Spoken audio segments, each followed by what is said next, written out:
আমন্ত্রণ রাতের বাংলাদেশে আপনাদের সঙ্গে আছে আমি সৌমিত্র শুভ্র। শুরুতেই জানাবো শিরোনাম। বরিশালের ইউএনওর বিরুদ্ধে মামলার আবেদন, জামিন পাননি হামলা ভাঙচুরের 21 আসামি, প্রশাসন কর্মকর্তাদের বিবৃতির সমালোচনা তথ্যমন্ত্রী। অ্যাসোসিয়েশনের বিবৃতিটা চটজলদি হয়েছে। আমার মনে হয় না এখন আর বিষয়টা খুব বেশি মাত্রায় আছে, এখন এটা সমাধানের দিকে চলে যাচ্ছে। তাবেদার রাষ্ট্রে পরিণত হয়েছে দেশ, অভিযোগ মির্জা ফখরুলের। দলীয়করণ করা হয়েছে সব প্রতিষ্ঠান। এই সরকার সব জায়গায় ব্যর্থ, একটা তাবেদার রাষ্ট্র হয়ে গেছে। এটা প্রকৃতপক্ষে এই সরকার একটা পুতুল সরকার। আফগানিস্তান থেকে আগামী সপ্তাহে বাংলাদেশিদের ফিরিয়ে আনা হবে জানালেন পররাষ্ট্র প্রতিমন্ত্রী। কাবুল বিমানবন্দরে এখনও অরাজক পরিস্থিতি।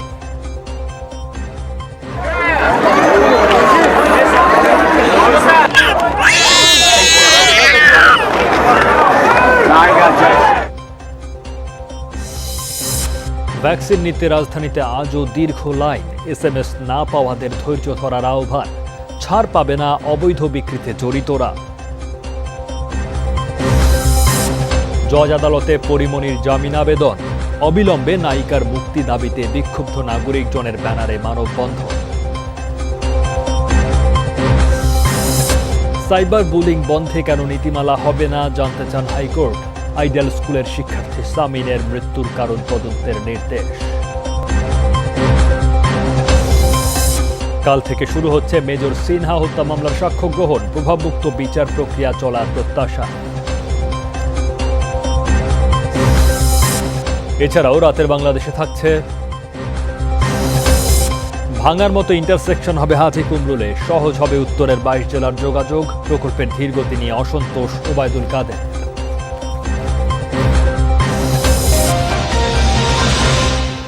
এতক্ষণ শিরোনাম দেখছিলেন। আপনারা সবাই ঘরে এবং ঘরের বাইরে সব জায়গায় কিছুক্ষণ পর পর হ্যান্ড স্যানিটাইজার দিয়ে হাত ভালোভাবে জীবাণুমুক্ত করে নেবেন। এবারে বিস্তারিত খবরে যাচ্ছি। দিনভর ছিল চাপা উত্তেজনা। বরিশাল শহরের সবার মুখে মুখে প্রশ্ন ছিল, এবার কি তবে মামলা হচ্ছে সদর উপজেলা ইউএনওর বিরুদ্ধে? দিন শেষে জানা গেল প্যানেল মেয়র আর সিটি কর্পোরেশন কর্মকর্তার আবেদন মামলা হিসেবে নথিভুক্ত হয়নি। তবে তা আমলে নিয়ে পিবিআইকে তদন্তের নির্দেশ দেওয়া হয়েছে। তদন্ত প্রতিবেদন পেলে নেওয়া হবে প্রয়োজনীয় ব্যবস্থা। এদিকে প্রশাসনের মামলায় 18 আওয়ামী লীগ নেতাকর্মীর জামিন দেননি আদালত। আমরা চাই না কোনো বিশৃঙ্খলা। আগস্ট মাসে আমার পরিবারের আমি সবাইকে হারিয়েছি। আমার মনের মধ্যে বা আমার বাবার মনের মধ্যে কি চলতেছে এটা আমরা বুঝি। সিটি মেয়রের এমন সংবাদ সম্মেলনের পর অনেকে হয়তো ভেবেছিলেন বরিশালে চলমান অস্থিরতার বুঝি অবসান হলো। রাত পোহাতেই সেই আশায় গুড়ে বালি। রোববার সকালে আদালতে হাজির প্যানেল মেয়র রফিকুল ইসলাম খোকন, হাতে মামলার আবেদন, যেখানে আসামি সদর উপজেলা ইউনো মুনিবুর রহমান, কোতোয়ালি থানার ভারপ্রাপ্ত কর্মকর্তা নুরুল ইসলাম সহ নাম উল্লেখ করা হয়েছে 8 জনের, অজ্ঞাত আসামি 50 জন। খোকনের পাশাপাশি আরেকটি অভিযোগ দেন সিটি কর্পোরেশনের রাজস্ব কর্মকর্তা বাবুল হালদার। সেই অভিযোগেও আসামি ইউনো। অজ্ঞাত আসামি করা হয়েছে 50 জনকে। দুই বাদীর দাবি, কর্মীদের উপর হামলা এবং সিটি কর্পোরেশনের স্বার্থ ক্ষুণ্ণ হওয়ায় আদালতের দ্বারস্থ তারা। মামলায় আমরা উল্লেখ করছি যে নিয়মিত কার্যক্রম করতে গেছে, সেখানে সে বাধা দিয়েছে এবং তার নির্দেশে তার দেহরক্ষীরা সরকার থেকে গুলি করছে। এ মামলার আসামি হয়েছে মনিবুর রহমান, উপজেলা নির্বাহী কর্মকর্তা বরিশাল, আর ওসি নুরুল ইসলাম কোতোয়ালি সহ 8 জন নামধারী এবং আরও 40-50 জন। আমি সিটি কর্পোরেশনের যেহেতু স্বার্থ এখানে রক্ষা হয় না, আমাদের স্বার্থ অধিকার আদায়ের জন্য এবং একটা সুষ্ঠু সমাধানের জন্য আমি বাদী হয়ে মামলা করছি। বিকেলে 2 মামলার আবেদনের শুনানি অনুষ্ঠিত হয়। পরে তা আমলে নিয়ে তদন্তের দায়িত্ব দেয়া হয় পিবিআইকে। প্রাথমিক সত্যতা যাচাইয়ের নিমিত্তে পুলিশ সুপার পিবিআই বরাবর প্রেরণ করেছেন এবং বিজ্ঞ আদালত আগামী 23/9/2021 খ্রিস্টাব্দ তারিখের ভিতরে তদন্ত প্রতিবেদন জমা দেওয়ার জন্য নির্দেশ প্রদান করেছেন। মামলার বিষয়টি নিয়ে সরাসরি কোনো মন্তব্য করতে রাজি হননি জেলা প্রশাসনের কোনো কর্মকর্তাই। এদিকে ইউনো ও পুলিশের করা 2 মামলায় গ্রেফতার 18 আওয়ামী লীগ নেতাকর্মীর জামিন আবেদন করা হয়। অতিরিক্ত chief metropolitan magistrate Masum Billah তা নাকচ করে দেন। পুলিশ কর্তৃক বা উপজেলা নির্বাহী কর্মকর্তা কর্তৃক যে মামলাটা হয়েছে, সেই মামলাটা আমাদের জামিন বিবেচনা করে নাই। আমরা যদি এখানে কোনো প্রতিকার না পাই তবে অবশ্যই আমরা উচ্চ আদালতে এর বিরুদ্ধে আইনি লড়াই করব। বুধবার রাতে ব্যানার অপসারণকে কেন্দ্র করে সদর উপজেলা ইউনোর বাড়িতে হামলার অভিযোগ ওঠে। এর জেরে আনসার এবং পুলিশের সাথে সিটি কর্পোরেশনের কর্মী ও আওয়ামী লীগ নেতাকর্মীদের সংঘর্ষ হয়। কাউসার হোসেন, যমুনা নিউজ, বরিশাল। বরিশালে প্রশাসন ও মেয়রের দ্বন্দ্ব সমাধানের পথে বলে জানিয়েছেন স্থানীয় সরকার মন্ত্রী। তিনি জানান, এ নিয়ে সব পক্ষের সাথে আলোচনা হয়েছে। এতে জাতীয় পর্যায়ে রাজনীতিবিদদের সাথে প্রশাসনের দূরত্ব তৈরি হয়নি বলেও দাবি করেন মন্ত্রী। অন্যদিকে এই ঘটনায় অ্যাডমিনিস্ট্রেটিভ সার্ভিস অ্যাসোসিয়েশনের বিবৃতি অনেকটা চটজলদি বলে মন্তব্য করেছেন তথ্যমন্ত্রী ও প্রতিমন্ত্রী। সাম্প্রতিক সময়ে মাঠ প্রশাসনের কর্মকর্তাদের সাথে স্থানীয় জনপ্রতিনিধিদের দূরত্ব অনেকটা বেড়েছে। বরিশালের ঘটনা তাতে ঘি ঢেলেছে। যদিও এ ঘটনাকে অনেকে সিটি মেয়র ও পানি সম্পদ প্রতিমন্ত্রীর স্থানীয় রাজনৈতিক দ্বন্দ্বের ফল হিসেবে দেখছেন, তবে সরকারের নীতি নির্ধারকরা তা মানতে নারাজ। তারা বলছেন, ভুল বোঝাবুঝির ফলে এ ঘটনা ঘটেছে। স্থানীয় সরকার মন্ত্রী বলছেন, প্রয়োজনে এ ঘটনার তদন্ত করবে মন্ত্রণালয়। এ নিয়ে মামলা হলেও সব পক্ষের সাথে আলোচনার ফলে সংকট সমাধানের পথে বলে দাবি করেছেন মন্ত্রী। তারা যেন নাকি সেখানে এমন কোনো কিছু সৃষ্টি না করে, যাতে নাকি সেখানের মধ্যে যাতে কোনো উত্তপ্ত পরিস্থিতি সৃষ্টি হয়। মন্ত্রণালয়ের পক্ষ থেকে এই সমস্ত নির্দেশনাগুলো দেওয়া হয়েছে, তারা সেগুলো পালন করছেন। তো এটা হয়েছে। তো এখন আমার মনে হয় না এখন আর বিষয়টা খুব বেশি মাত্রায় আছে, এখন এটা সমাধানের দিকে চলে যাচ্ছে। তবে ঘটনা যাই ঘটুক, এ নিয়ে প্রশাসন ক্যাডারদের সংগঠন অ্যাডমিনিস্ট্রেটিভ সার্ভিস অ্যাসোসিয়েশনের তাৎক্ষণিক বিবৃতি নিয়ে সমালোচনা আছে মন্ত্রীদের মাঝে। এটি একটি স্থানীয় ঘটনা, বিচ্ছিন্ন বিষয়, অবশ্যই কোনো সংকট নাই, তবে অ্যাসোসিয়েশনের বিবৃতিটা চটজলদি হয়েছে। কয়েকটা শব্দ নিয়ে একটু আপত্তি আছে। তো আমার মনে হয় যে প্রশাসনে যারা কাজ করছেন নিশ্চয়ই আমার ভাই, আমার আত্মীয়, আমার স্বজন, আমার আপন জনরাই তো করছেন। তো কে কার বিরুদ্ধে, এটা আমি একদম সমর্থন করি না। যদিও স্থানীয় সরকার মন্ত্রী বলছেন, যে কোনো ঘটনায় কোনো পক্ষ ক্ষোভ জানাতেই পারে। তাদের বিবৃতিতে তো শেষের দিকে মাননীয় প্রধানমন্ত্রী শেখ হাসিনার প্রতি অত্যন্ত আস্থা এবং বিশ্বাসের সহিত তারা দায়িত্ব পালনে অঙ্গীকারবদ্ধ। তো অতএব এখানে তো আপনার শুধু একটি অংশকে আমি দেখব কেন, আমি তো সবগুলাকে মিলিয়ে আমি দেখব। স্থানীয় সরকার মন্ত্রী বলেন, প্রশাসন ও ক্ষমতাসীন দল দুই পক্ষই সরকারের অংশ। সব পক্ষ মিলেই এগিয়ে যাবে সরকারের কার্যক্রম। আলমগীর স্বপন, যমুনা নিউজ, ঢাকা। সব ক্ষেত্রে ব্যর্থতার অভিযোগ এনে আবারও সরকারের পদত্যাগ দাবি করেছেন বিএনপি মহাসচিব মির্জা ফখরুল ইসলাম আলমগীর। বলেছেন, কেবল অনিয়ম দুর্নীতিতেই এই সরকার সফল হয়েছে। বিএনপি মহাসচিব বলেন, মানুষের অধিকার হরণ করে কায়েম করেছে একদলীয় শাসন। জাতীয় প্রেস ক্লাবে বিএফইউজের একাংশের সভাপতি রুহুল আমিন গাজীর মুক্তির দাবিতে নাগরিক সমাবেশে মির্জা ফখরুল বলেন, সরকার হঠাতে গণ অভ্যুত্থানের বিকল্প নেই। জাতীয় প্রেস ক্লাবের নাগরিক সমাবেশ থেকে বক্তারা অভিযোগ করেন, দমনপীড়নের মধ্য দিয়ে রাষ্ট্র পরিচালনা করছে সরকার। ডিজিটাল নিরাপত্তা আইন দিয়ে রুদ্ধ করা হয়েছে বাক স্বাধীনতা, তাই অদৃশ্য চাপে ভীত সব শ্রেণী পেশার মানুষ। পরিস্থিতি উত্তরণে ঐক্যবদ্ধ আন্দোলনের দাবি করেন সাংবাদিক নেতারা। ফ্যাসিবাদ আজকে আমাদেরকে চূড়ান্ত রূপে চেপে বসেছে। আজকে আমাদেরকে কথা বলতে ভেবে চিনতে বলতে হচ্ছে। আজকে আমাদের লিখতে গিয়ে ভেবে চিনতে লিখতে হচ্ছে, টক শুতে গিয়ে চুপ থাকতে হচ্ছে। এমন অবস্থা আজকে বাক স্বাধীনতা। ঢাকায় একটি সাংবাদিক মহাসমাবেশ ডাকুন, দেশের বিভিন্ন প্রান্তে যে আমাদের সাংবাদিক ভাইয়েরা রয়েছে তারাও ঢাকায় আসুক, আমরা একটি ব্যাপক আন্দোলন করি। ব্যাপক আন্দোলন ছাড়া ফ্যাসিস্ট সরকার তাকে কিন্তু মুক্তি দেবে না। বিএনপি মহাসচিব বলেন, দুর্নীতি ছাড়া সব ক্ষেত্রেই ব্যর্থ হয়েছে সরকার। ক্ষমতার লোভে দেশকে তাবেদার রাষ্ট্রে পরিণত করেছে তারা। এই সরকার সব জায়গায় ব্যর্থ। কোথায় তাকে আপনি সফল বলবেন? একমাত্র চুরি ছাড়া, দুর্নীতি ছাড়া আর ডাকাতি ছাড়া কোথাও সফল না। তারা আজকে এই দেশকে সত্যিকার অর্থেই একটা ব্যর্থ রাষ্ট্রে পরিণত করতে চায়। প্রকৃতপক্ষে একটা তাবেদার রাষ্ট্র হয়ে গেছে এটা। প্রকৃতপক্ষে এই সরকার একটা পুতুল সরকার। মির্জা ফখরুল বলেন, সব প্রতিষ্ঠানে দলীয়করণ করে দেশ জুড়ে ত্রাসের রাজত্ব কায়েম করেছে সরকার। একটা কথা আমাদের মনে রাখতে হবে যে একটা অভ্যুত্থান, জনগণকে সঙ্গে নিয়ে উঠে আসা, এটা ছাড়া কোনো বিকল্প নেই। আমাদের হাতে অস্ত্র নেই, আমরা অস্ত্রবাজ নই, আমরা সশস্ত্র সংগ্রামে বিশ্বাস করি না। আমরা জনগণকে সঙ্গে নিয়ে আমরা বিজয় অর্জন করতে চাই। আবারও অবিলম্বে সরকারের পদত্যাগ দাবি করেন বিএনপি মহাসচিব। পদত্যাগ করে একটি সুষ্ঠু নির্বাচন দিতে হবে। শরীফুল ইসলাম খান, যমুনা নিউজ, ঢাকা। আফগানিস্তানে আটকে থাকা বাংলাদেশিদের আগামী সপ্তাহের মধ্যেই ফেরত আনা হবে বলে জানিয়েছেন পররাষ্ট্র প্রতিমন্ত্রী শাহরিয়ার আলম। সাংবাদিকদের তিনি জানান, পর্যবেক্ষণ করা হচ্ছে কাবুলের পরিস্থিতি। তালেবান তাদের প্রতিশ্রুতি বাস্তবায়ন করলে দেশটিতে উন্নয়নমূলক কাজ ও কানেক্টিভিটি বাড়ানো সহ মিশন খোলার ব্যাপারেও আশাবাদী ঢাকা। তালেবানের নিয়ন্ত্রণে আসার পর বিভিন্ন দেশের নাগরিক সহ আফগানরা দেশ ছাড়ছেন, কিন্তু পর্যাপ্ত ফ্লাইট না থাকায় অনেকেই আটকা পড়ছেন। এ পর্যন্ত পাওয়া তথ্যে আফগানিস্তানে অন্তত ২৭ জন বাংলাদেশি আটকা পড়েছেন বলে জানিয়েছে পররাষ্ট্র মন্ত্রণালয়। তাশখন্দে বাংলাদেশ দূতাবাস ইতিমধ্যে ২৭ জনের বিষয়ে ঢাকাকে নিশ্চিত করলেও কোনো সুনির্দিষ্ট সংখ্যা দেওয়া সম্ভব নয় বলেও জানিয়েছে মন্ত্রণালয়। রাজধানী কাবুলে আছেন অন্তত ১৮ বাংলাদেশি, বাকিরা সবাই কাবুলের বাইরে অবস্থান করছেন। যে কয়েকজন বাংলাদেশি আটকে আছেন, আমরা ভেরি হোপফুল যে তারা খুব শীঘ্রই বাংলাদেশে ফেরত আসতে পারবেন।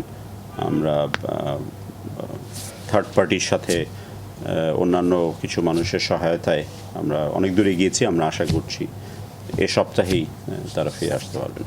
এদিকে রোববার সন্ধ্যায় পররাষ্ট্র সচিব মাসুদ বিন মোমেন ঢাকায় নিযুক্ত জাপানের রাষ্ট্রদূত ইতো নাওকির সাথে বৈঠকে আফগানিস্তান পরিস্থিতি নিয়ে আলোচনা করেন। সাংবাদিকদের বলেন, আফগানিস্তানের পরিস্থিতি পর্যবেক্ষণ করছে বাংলাদেশ।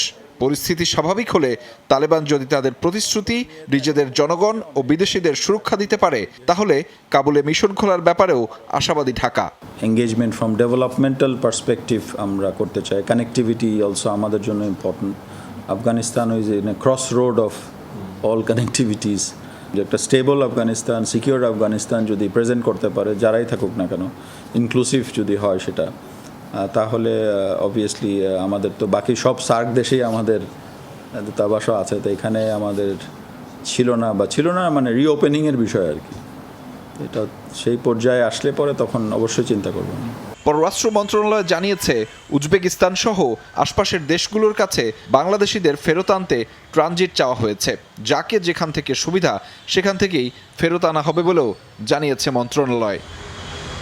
আহমেদ রেজা, যমুনা নিউজ, ঢাকা।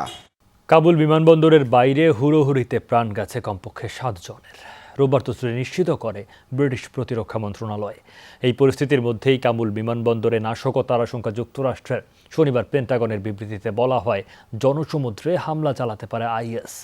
জারি করা হয়েছে নিরাপত্তা ঝুঁকি সংক্রান্ত সতর্কতাও। কাবুল বিমানবন্দর এড়িয়ে চলার পরামর্শ দেওয়া হয়েছে মার্কিনীদের। গভীর রাতেও জনসমুদ্র কাবুল বিমানবন্দর এলাকায় কাঁটাতার উপেক্ষা করেই ভেতরে প্রবেশে মরিয়া চেষ্টা। কিছুতেই কমছে না বিদেশে আশ্রয় প্রার্থী মানুষের ঢল। নৈরাজ্য হুড়োহুড়িতে হয় হতাহতের ঘটনা। হাজার হাজার মানুষের চাপ সামলাতে কিছুক্ষণ পরপরই চালানো হচ্ছে ফাঁকা গুলি, তবু ঠেকানো যাচ্ছে না আফগানদের। গজনি থেকে এখানে এসেছি, কোনো কাগজপত্র নেই, তবে বিদেশ যেতে চাই কারণ এখানকার পরিস্থিতি খুব খারাপ। পত্রিকায় দেখলাম কিছু দেশ আফগানদের আশ্রয় দিচ্ছে, সে কারণেই বিমানবন্দরে এসেছি। দেশের রাজনীতি, ব্যবসা বাণিজ্য সবকিছুই বেহাল দশা, তাই যত দ্রুত সম্ভব দেশ ছাড়তে চাই। শনিবার মার্কিন সামরিক ও চার্টার্ড বিমানে ৩,৮০০ বেসামরিক মানুষকে সরিয়ে নেওয়ার কথা জানিয়েছে মার্কিন প্রতিরক্ষা মন্ত্রণালয়। ২,৫০০ মার্কিনী সহ ১৭,০০০ মানুষ উদ্ধার হয়েছে এক সপ্তাহে। তবে মানুষের চাপে ব্যাহত হচ্ছে যুক্তরাষ্ট্র সহ বিভিন্ন দেশের নাগরিক সরিয়ে নেওয়ার তৎপরতা। অনেকে বৈধ কাগজপত্র নিয়েও ভিড় ঠেলে ঢুকতে পারছে না বিমানবন্দরে।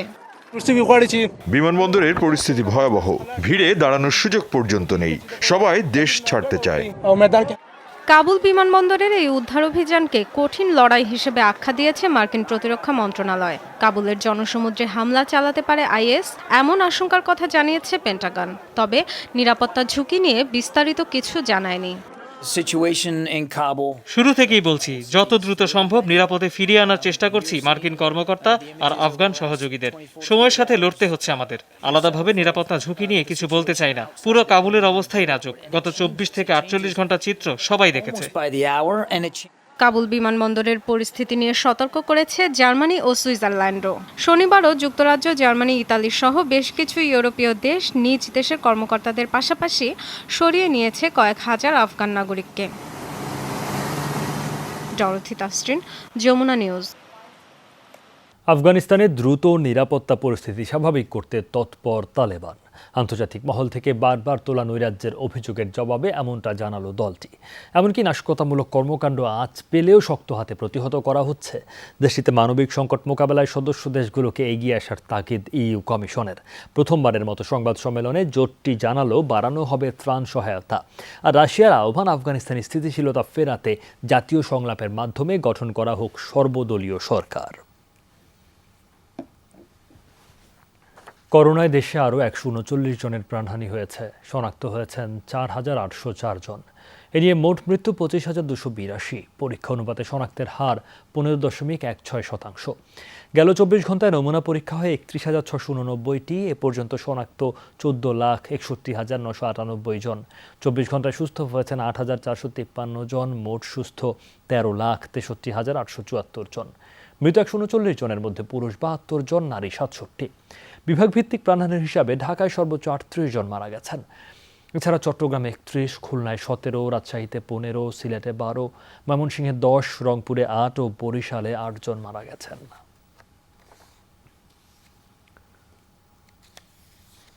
করোনার টিকা নিতে আজও দীর্ঘ লাইন ছিল রাজধানীর বিভিন্ন কেন্দ্রে। SMS পেতে দেরিতে হলেও ধৈর্য ধরে অপেক্ষা করতে বললেন স্বাস্থ্য অধিদপ্তরের অতিরিক্ত মহাপরিচালক। করোনার ভ্যাকসিন বিক্রির সাথে জড়িতরা ছাড় পাবে না বললেন অধিদপ্তরের মহাপরিচালক ABM খুরশিদ আলম। করোনার ভ্যাকসিন নিতে রবিবারও রাজধানীর বিভিন্ন কেন্দ্রে ছিল মানুষের দীর্ঘ লাইন। এদিন প্রথম ডোজ নিতে আসাদের দেয়া হয় সিনোফার্মের টিকা, আর দ্বিতীয় ডোজ নিতে আসারা পেয়েছেন মডার্নার ভ্যাকসিন। আজকে ডেট ছিল, ওভাবে SMS দেখে আসছি সবাই। খুবই ভালো রেসপন্স, আর ওনাদের ব্যবস্থাও খুব ভালো। সোহরাওয়ার্দী হাসপাতাল কেন্দ্রে আসা বিদেশগামীরা টিকা নিয়ে ভোগান্তির অভিযোগ করেন। মডার্না বা ফাইজারটা অনুমোদন ছিল, বাট ওটা আমরা পাচ্ছি না। এখানে আসার পরে বলতেছে ওটা নাই। সরকার আমাদের সহযোগিতা করতেছে, আমরা এখানে এসে কোনো সুবিধা পাচ্ছি না। টাকা হোক যেমনি হোক আমরা দেখছি, কিন্তু অনেকেই ভ্যাকসিন নিয়ে নিছে, কিন্তু আমি টাকাও দিই নাই বা আমি এভাবে দিছি, এই জন্য আমার ভ্যাকসিনটা দেওয়া হয় নাই। রাজধানীর ন্যাশনাল ইনস্টিটিউট অফ নিউরোসায়েন্স ও হাসপাতাল পরিদর্শন করেন স্বাস্থ্য অধিদপ্তরের শীর্ষ কর্তা ব্যক্তিরা। এ সময় ডাক্তার মির্জাদি সেব্রিনা ফ্লোরা জানান, টিকা নিবন্ধনের পরে সবাইকে SMS পেতে কম বেশি অপেক্ষা করতে হবে। সুতরাং পর্যায়ক্রমে যারা আগে রেজিস্ট্রেশন করেছে এবং যারা অগ্রাধিকার তালিকায় আছে তাদেরকে SMS আগে পাঠানো হয়। পর্যায়ক্রমে যে যখন রেজিস্ট্রেশন করেছে সেভাবে তারা টিকা পাবেন। সাংবাদিকদের প্রশ্নের জবাবে স্বাস্থ্যের ডিজি বলেন, টিকা বিক্রির বিষয়টি তদন্ত করা হচ্ছে। আমাদের দিক থেকে যে তদন্ত কমিটি হয়েছে সেটাতে আমরা দেখতে চাই যে আমাদের অধিদপ্তর বা আমাদের যারা টিকা দিয়েছিল ওখানে তাদের সাথে কোনো সম্পৃক্ততা আছে কিনা, সেটা যদি সত্যি পাওয়া যায় তাহলে পরে অবশ্যই তাদের বিরুদ্ধে আইন অনুযায়ী ব্যবস্থা নেওয়া হবে।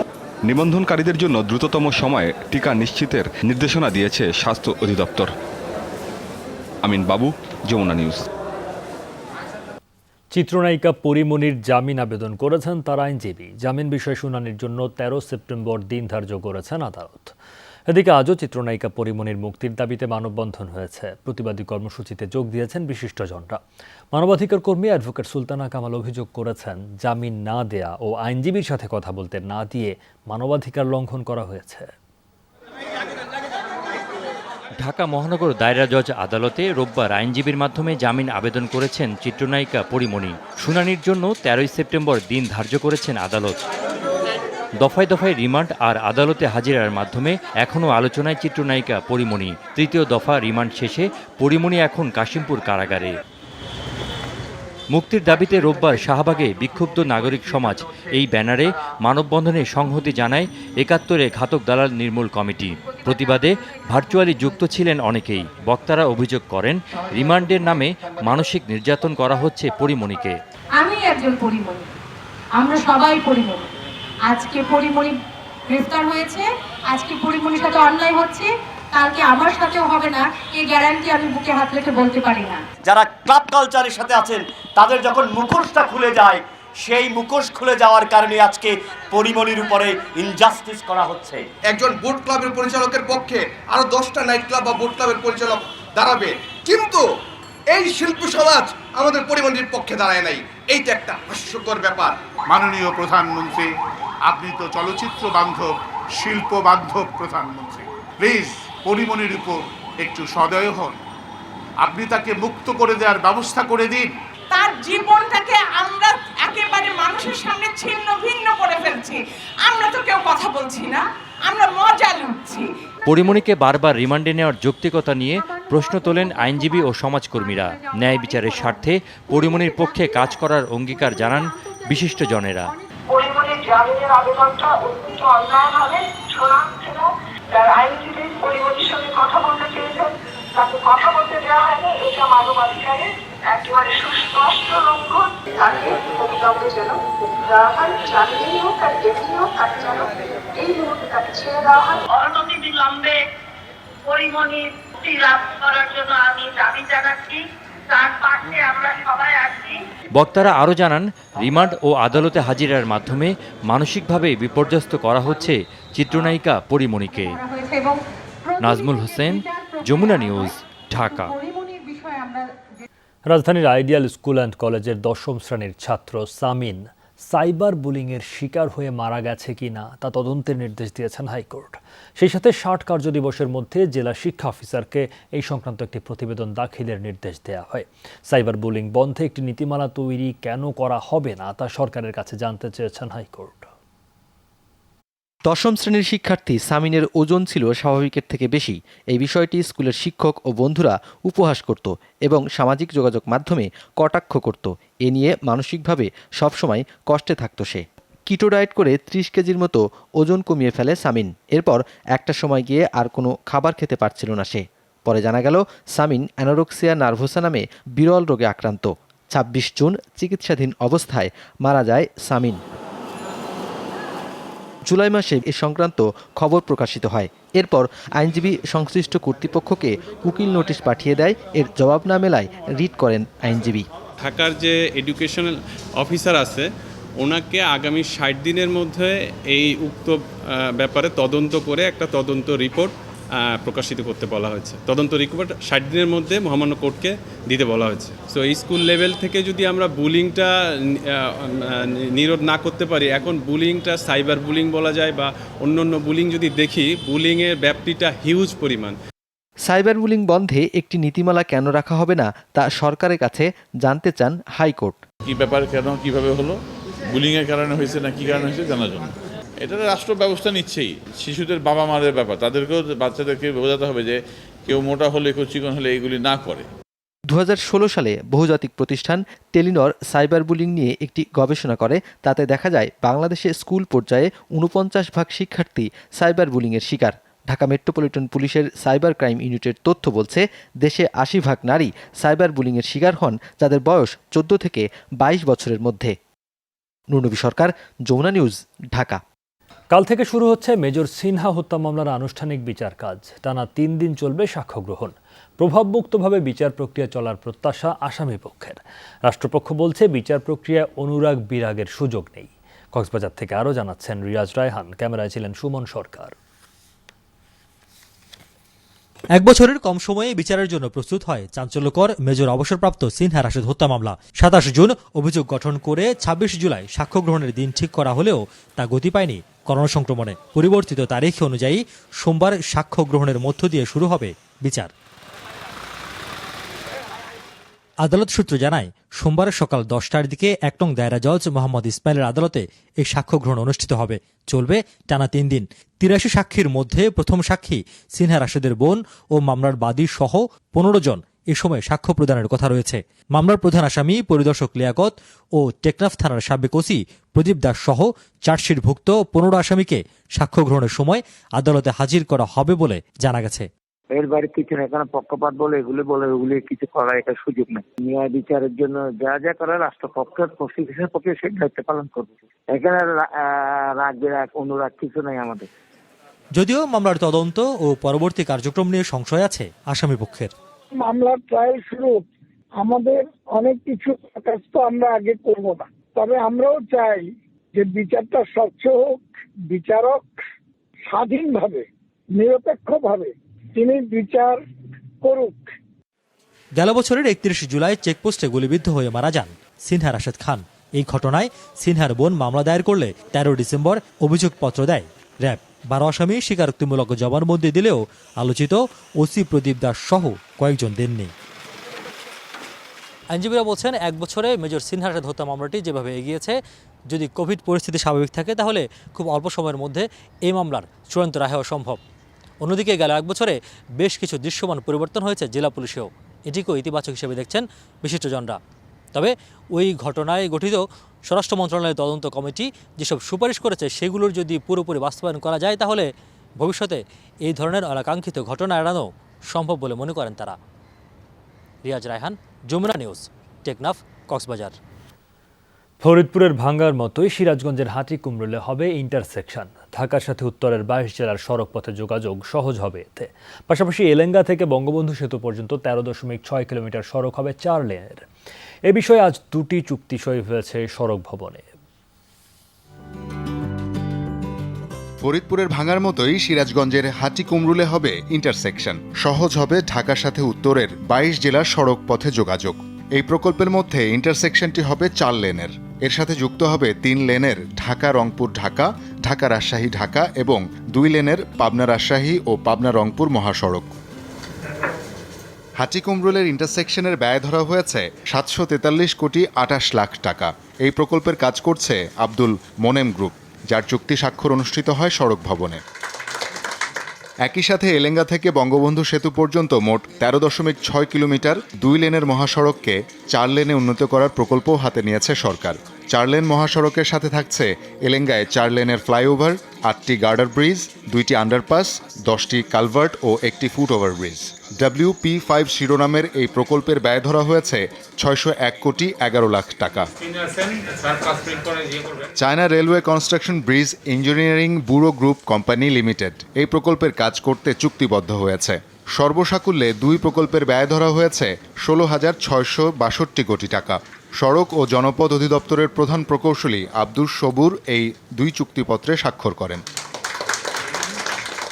সাসেক সংযোগ সড়ক প্রকল্পের চুক্তি স্বাক্ষর অনুষ্ঠানে ভার্চুয়ালি যুক্ত হন সড়ক পরিবহন ও সেতুমন্ত্রী। গাজীপুর এলেঙ্গা ও খুলনার মহাসড়কে মানুষের ভোগান্তি নিয়ে বিরক্তি প্রকাশ করে মন্ত্রী বলেন, এত টাকা খরচ করেও সরকারের দুর্নাম হচ্ছে। গাজীপুরে ভোগান্তি দূর করুন, যশোর খুলনার ভোগান্তি দূর করুন, এগুলো প্রায়োরিটি। নতুন নতুন প্রকল্প নিয়ে বর্ষাকালেও কাজ তো আগানো যাবে। যেগুলো আছে এগুলোর গুণগত মান বজায় রেখে এই কাজগুলো শেষ করুন। বদনামার ভাগিদার হতে চাই না। বারবার এই সড়কের বেহাল অবস্থার কথা শুনে আমি লজ্জা পাই। 2024 সালের ডিসেম্বরে এই 2 প্রকল্পের কাজ শেষ হবার কথা রয়েছে। শওকত মঞ্জুর শান্ত, যমুনা নিউজ, ঢাকা। রাঙামাটির জুরাছড়িতে পাহাড়ি সন্ত্রাসীদের একটি আস্তানা থেকে SMG সহ বিপুল গোলাবারুদ উদ্ধার করেছে সেনাবাহিনী। গ্রেফতার করা হয়েছে জেএসএস-এর গ্রুপ কমান্ডার অমলকান্তি চাকমাকে। গোপন সংবাদের ভিত্তিতে কুকিমারা এলাকায় অভিযানে যায় সেনাবাহিনীর একটি টহল দল। এ সময় সেনা সদস্যদের লক্ষ্য করে গুলি করে সন্ত্রাসীরা। দুপক্ষের গোলাগুলির এক পর্যায়ে পালিয়ে যায় সন্ত্রাসীরা, তবে ধরা পড়ে জেএসএস-এর গ্রুপ কমান্ডার অমলকান্তি চাকমা। উদ্ধার করা হয় একটি SMG, একটি বিদেশি পিস্তল, 30 রাউন্ড অ্যামিউনিশন, ওয়াকিটকি, দেশীয় তৈরি বিভিন্ন অস্ত্র, ইউনিফর্ম এবং নথিপত্র। নিউজিল্যান্ড সিরিজের জন্য করোনা টেস্ট শুরু হয়েছে টাইগার ক্রিকেটার ও টিম স্টাফদের। পরীক্ষা শেষে 24 আগস্ট হোটেলে উঠবেন মুশফিক রিয়াদরা। তবে টাইগারদের নিয়ে ভিন্ন পরিকল্পনা করছে কিউইরা। অস্ট্রেলিয়া সিরিজ দেখে মন্থর উইকেটে সাফল্যের পথ খোঁজার কথা জানিয়েছেন দলটির রাচিন রবীন্দ্র। 4 তলার জন্য সেঞ্চুরিটা মিস করলেন সাকিব আল হাসান। যুক্তরাষ্ট্রের শিকাগোতে স্ত্রী উম্মে শিশিরকে নিয়ে রোমান্টিক সময় কাটাচ্ছেন সাকিব। 96 তলায় সেই ডিনারের ছবি সামাজিক মাধ্যমে শেয়ার করেছেন শিশির। সাকিবের ছুটি অবশ্য শেষের পথে। 24 আগস্ট নিউজিল্যান্ডের বিপক্ষে সিরিজের জন্য হোটেলে উঠবে টাইগাররা। তার আগেই দেশে ফেরার কথা সাকিবের মতো আরও একটি বায়োবাবলের প্রস্তুতি নিচ্ছেন বাকি ক্রিকেটাররা। রোববার প্রথম দিনে করোনা টেস্ট হয়েছে অধিকাংশ ক্রিকেটারের, বাকিদের সোমবার। এরপর সবকিছু ঠিক থাকলে 3 দিনের কোয়ারেন্টাইন শুরু হবে দু দলের। যদিও সবার চোখ এখন মিরপুরের উইকেটে। কেমন হবে সে উইকেট? ঢাকা আসার আগেই অবশ্য তা নিয়ে হোমওয়ার্কটা ভালোই করছে কিউইরা। 2016 সালে যুব বিশ্বকাপ খেলতে আসা রাচিন রবীন্দ্র কাজে লাগাতে চান আগের অভিজ্ঞতা। অস্ট্রেলিয়ার বিপক্ষে সিরিজটি দেখে মনে হয়েছে এটি স্বাভাবিক টি-20-র কন্ডিশনের চেয়ে বিপরীত। এখানে সম্ভবত 130 থেকে 140 রান হয়। এটি ভিন্ন একটি পরিকল্পনা হবে, কিন্তু সেখানে মানিয়ে নেয়া এবং শেখাটা রোমাঞ্চকর হবে।